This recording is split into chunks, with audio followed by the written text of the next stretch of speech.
That was the moment I understood what 23 years actually meant to them. Nothing. It meant absolutely nothing. The room was a converted boardroom on the third floor of a building my father-in-law had bought in 2001, back when the neighborhood was still rough around the edges, and commercial real estate in Hamilton was cheap enough that a man with modest savings and a lot of nerve could plant a flag. I had helped him negotiate that purchase. I had been 29 years old, 2 years married to his daughter, and I had stayed up 3 nights reading through zoning bylaws and municipal records because he asked me to and because I wanted to prove myself useful. I remember driving home on the 403 at 2 in the morning thinking I was building something, not just for him, for us, for the family I had married into and the one my wife and I were just starting. I want to be clear about something before I go any further. I am not someone who cries easily. My father was a sheet metal worker from Brantford who believed that complaining about your circumstances was a form of weakness, and some of that got into me whether I wanted it to or not. So when I say that I had to press my thumbnail into my palm just to keep my face still in that boardroom, you understand what I mean.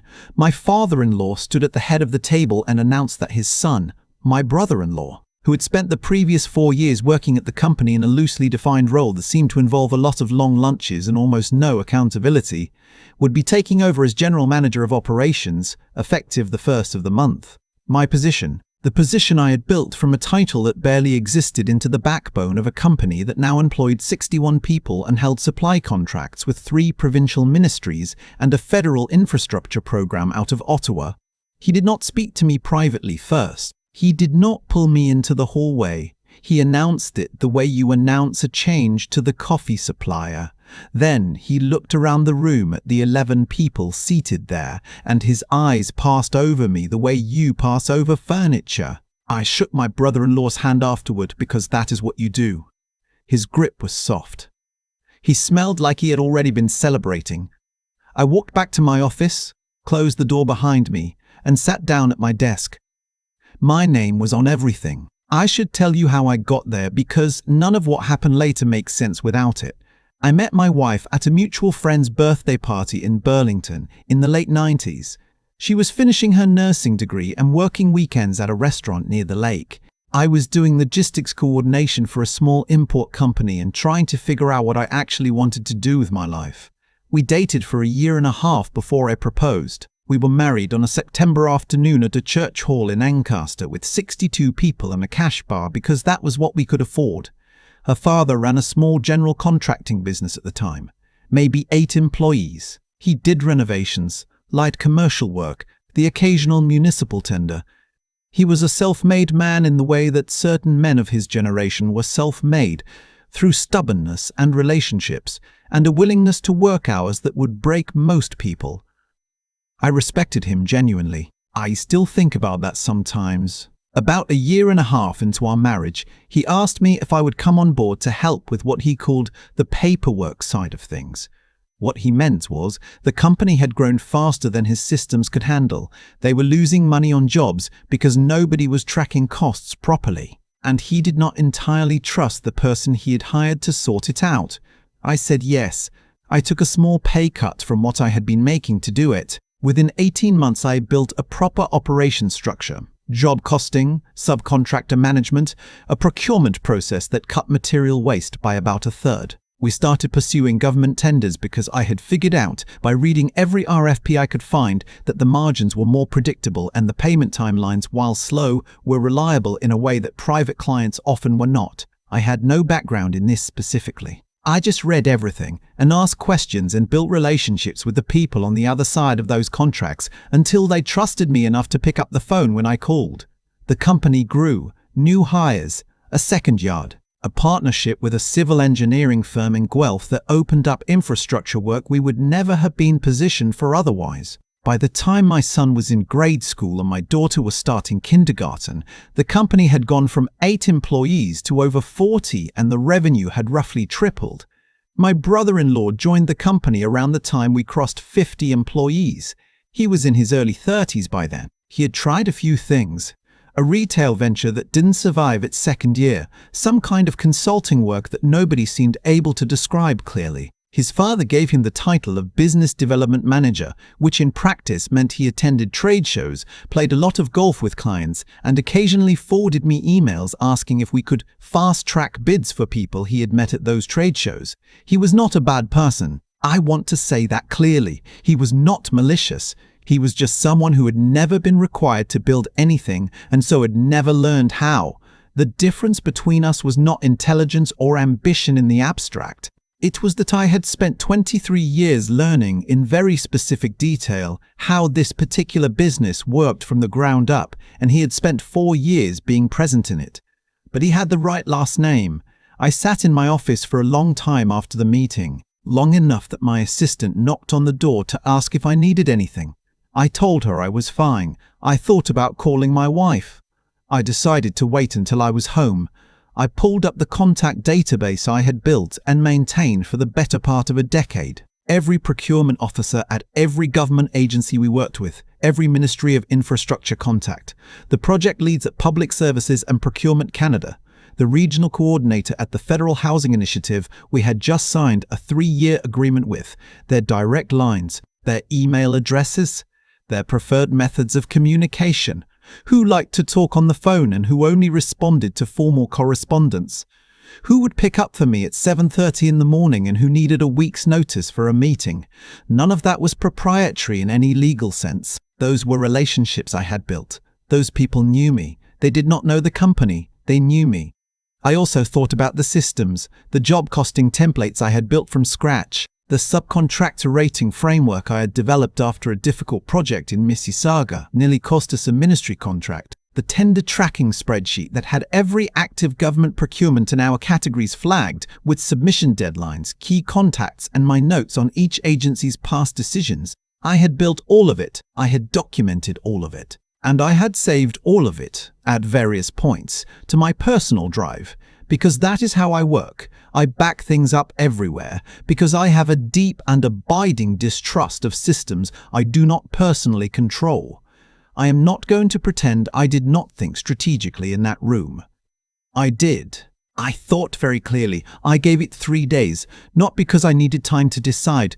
I had decided before I left that boardroom. But I have learned over the years that decisions made in the immediate aftermath of a wound are sometimes sound and sometimes not. And the only way to tell the difference is to wait long enough for the adrenaline to leave your body. 3 days later, I was certain. I wrote a letter of resignation, professional, warm even. I thanked my father-in-law for the opportunity. I offered 2 weeks' notice and said I was happy to assist with any transition. I printed it on paper, put it in an envelope, and left it on his desk at 6:30 in the morning before anyone else arrived. Then I went home, made coffee, and sat at the kitchen table waiting for my wife. She came downstairs around 7. She saw my face and she knew. I told her everything. Not just about the meeting. She had already known about that. I had told her the night it happened, but about the resignation, about what I was planning to do next. She listened to all of it without interrupting, which is one of the things I have always loved about her. When I was done, she was quiet for a moment. Then she said, "You should have done this 2 years ago." I laughed. It was the first time I had laughed since the boardroom. She was not angry at her father. She was something more complicated than that. Disappointed in a way that had settled into something quiet and permanent. The way things do when a person you love does something you cannot fully explain away. She did not call him to defend him. She did not ask me to reconsider. She asked me what I needed from her. I told her I needed about 60 days. She said, "Take whatever you need." Her father called that afternoon. I let it go to voicemail. His message was brief. He said he hoped we could talk, that he wanted to make sure I was all right, that there was room for me in the company in other capacities. I listened to it twice. Then I put my phone down and went back to work.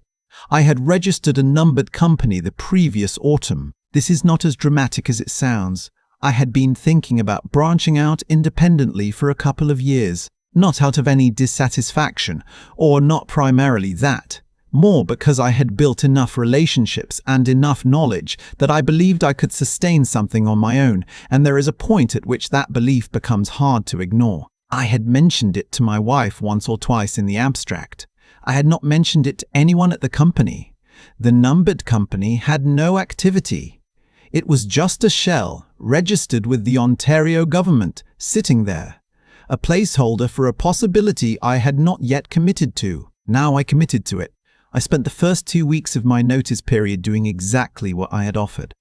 Documenting processes, briefing my brother-in-law on active projects, making sure the transition was as clean as it could be. I answered every question he asked. I flagged everything I thought he should know. I did this not out of loyalty to my father-in-law, but because it was the professional thing to do, and because I did not want anyone else, the staff, the subcontractors, people who had nothing to do with what had happened, to be harmed by a messy exit. On my last day, I shook hands with everyone on the team. Some of them had been there for a long time. One of the project coordinators had started as a summer student when we were still at the old yard on Barton Street. I wished them all well, and I meant it. Then I walked to my car, drove home, and made 3 phone calls. The first was to the regional coordinator at the Federal Housing Initiative. Her name is not important here, but I will tell you that she had called me personally when I sent my first bid to her agency 7 years earlier, because she said it was the most clearly written submission she had received in recent memory, and she wanted to know who had written it. We had worked together on 4 contracts since then. When I told her I had left the company and was establishing an independent operation, she was quiet for a moment. Then she asked me what my timeline looked like for new bids. I told her I could have something to her within 60 days. She said, "I'll look for it." The second call was to the project lead at the Ministry of Infrastructure's regional office. He had been my contact for a maintenance contract that was coming up for renewal the following spring. I had been the one who brought the original bid to his desk. I had been the one who managed the relationship through 2 difficult project phases and a delay that nearly cost us the renewal. He knew me. When I explained what had happened, in general terms, professionally, he said that from his perspective, continuity of relationship was something his office valued in its vendors, and that he hoped we would continue working together going forward.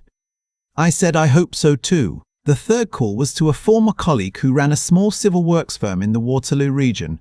We had collaborated on a joint bid 3 years earlier and stayed in loose contact. I asked if he would be interested in a conversation about a more formal arrangement, a partnership structure that would allow us to pursue larger federal tenders together, the kind that required a combined workforce and bonding capacity that neither of us could meet alone. He said he'd been thinking about calling me for 6 months. We met for coffee in Cambridge the following Thursday. I will not pretend the first year was easy. Setting up an independent operation after 2 decades inside someone else's structure is disorienting in ways you don't anticipate. The bureaucracy of it, the insurance, the bonding, the WSIB accounts, the HST registration, the banking, the contracts, the everything takes a significant amount of time and energy that does not go toward actual work. There were weeks in that first year when I was not sure I had made the right decision, not because of anything that happened at the old company, but simply because starting over at 51 is genuinely hard, and anyone who tells you otherwise is either very lucky or not being honest. But the relationships held. The federal housing contract came through. It was smaller than what the old company had been running, sized for a 2-person operation with subcontractors, but it was real work, and it paid on schedule, and it had my name on it in a way that nothing I had ever signed had my name on it before. The partnership in Waterloo took shape over several months of careful conversation. We were deliberate about it. We drew up a proper shareholders agreement and had 2 lawyers look at it, one for each of us, before anyone signed anything. We submitted a joint bid on a regional infrastructure project in early spring and won it. It was the largest contract I had ever been personally responsible for. We came in on time and under budget. I hired 3 people that year. One of them was a young woman who had just finished her project management certification and reminded me of myself at that age. Meticulous, a little too earnest, determined to prove something. I told her on her first day that the most valuable thing in this business was your reputation for doing what you said you would do, and that if she built that, everything else would follow. She has since been promoted twice. I heard things about the old company through the way you hear things in a mid-sized industry where everyone eventually talks to everyone. Not gossip. I was not interested in gossip, but information that reached me passively through the ordinary course of business. The federal housing renewal had not gone smoothly. There had been questions about continuity of management. The agency had given the old company an opportunity to demonstrate they could maintain the service standards, but several of the internal contacts I had built over years had taken my departure as a reason to reassess the relationship entirely. Government procurement people are not sentimental, but they are relationship-oriented, and relationship require consistency. The infrastructure contract I had been managing had been picked up by another firm on rebid. The ministry partnership I had developed through 3 years of careful relationship building, the one that had been my father-in-law's single proudest achievement, the one he had mentioned in interviews and spoken about at industry events, had quietly been transferred to another vendor. I am not going to pretend I felt nothing when I heard these things. I am human. There was something in me that registered a kind of satisfaction. The satisfaction you feel when the world confirms something you already knew, that the thing you built had value, that the value was not in the building or the truck fleet or the letterhead, but in the knowledge and the relationships, and that those things had walked out the door with you. But it was not triumphant exactly. It was more like the feeling of having a wound finally close. Something that had been open for a long time was just finished. My father-in-law called me one evening about 14 months after I left. I answered this time. He was not calling to apologize. I want to be fair to him and say that he is not the kind of man who apologizes, and I did not expect it. He was calling because he had heard I was doing well and because I think he needed to understand, for his own sake, what had happened. We talked for about 40 minutes. He asked me a few questions about the contracts, about what I had done differently, about the relationships I had built. I answered honestly. At the end of the call, he said, I should have handled it differently. I told him I agreed. He asked if there was any chance of working together again someday. I told him I did not close doors unnecessarily, but that I was very happy where I was.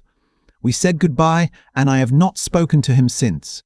My wife still sees her parents. She has made her own peace with what happened, in her own way, on her own terms.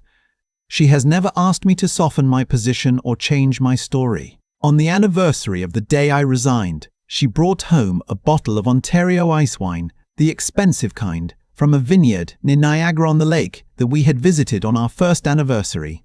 And we sat on the back deck after the kids were in bed and drank it slowly. She said, "Are you happy?" I told her the truth. I said, "More than I expected. I have thought a lot in the years since about what I would tell someone who was in the position I was in that morning, sitting behind a closed door, 23 years of work sitting in the room with them, trying to decide what comes next. The first thing I would tell them is this: document your relationships, not because you are planning to leave, but because those relationships are yours. You built them. You maintain them. No company owns the trust that exists between you and the people you have worked with honestly for years. That trust is portable. Protect it. The second thing is, the moment you start being treated as replaceable is the moment you should start asking yourself whether you have built something that can exist outside the walls you are currently inside. Most people who have worked with integrity and focus for a decade or more have built more than they realize. They just have not had a reason to see it clearly yet. The third thing, and this is the one I think about most, is about the people who stand with you. My wife could have asked me to keep the peace. She could have framed it as a family matter, something to be worked around rather than walked away from. She did not. That steadiness was worth more to me than any contract I have ever signed, and I have signed some significant ones. When my brother-in-law got that title, he got a desk and an org chart. What he did not get, what he could not get, was the 23 years of trust I had built. One conversation, one project, one delivered commitment at a time. You cannot inherit that. You have to earn it yourself. And earning it takes longer than most people are willing to wait. I know that now more clearly than I have known anything. And I am grateful, in a way I could not have predicted that morning in the boardroom, for the moment that taught it to me. I have been asked more than once whether I regret the years I gave to that company. 23 of them. The answer is no, and I mean that without bitterness, which surprises me a little even now. What I regret is simpler than that. I regret waiting as long as I did to understand something that was always true. The value you create does not belong to the building you created inside. It belongs to you. It travels with you. And the moment someone else tries to hand it to a person who did not earn it, the universe has a way of making the accounting very clear, very quickly. My father-in-law is not a villain in this story. I have had enough years now to see that. He is a man who built something real with his hands and his nerve, and then made the very human mistake of confusing loyalty with bloodline. He assumed that because his son shared his name, he would somehow inherit the trust and the knowledge and the relationships that I had spent over 2 decades building one careful conversation at a time. That is not how any of it works. It never has been. What I carried out of that building on my last day was not a contact list. It was the result of showing up honestly, year after year, and doing exactly what I said I would do. The procurement officers who took my calls, the ministry leads who knew my name, the partner in Waterloo who said he had been thinking about calling me for 6 months. Those connections existed because I had behaved with integrity in every interaction, even the inconvenient ones, even when nobody was watching. You cannot fake that. You cannot inherit it. You have to earn it through thousands of small decisions made correctly over a very long time. And then there is my wife. She is the part of this story I think about most. She had every reason to ask me to stay quiet, to manage the peace, to frame her father's decision as something we could work around. She did none of that. She looked at me across the kitchen table at 7 in the morning and said I should have left 2 years earlier. That steadiness, that willingness to stand beside someone not because it was comfortable, but because it was right, is its own kind of intelligence. The kind that sees clearly when everything around it is trying to make things murky. The hard part, the part nobody tells you, is that doing the right thing in a moment of real difficulty requires all 3 of those things at once. The integrity to act with honesty even when it costs you something. The clarity of mind to see your situation without letting pride or panic distort it. And the endurance to keep going through a first year that is genuinely difficult, that does not reward you immediately, that asks you to trust what you built before you can see whether it will hold. I am on the other side of that now, and I am more certain than I have ever been that none of what I have today would exist if I had not been willing, on one ordinary morning in a Hamilton boardroom, to understand exactly what my work was worth, and to take it with me.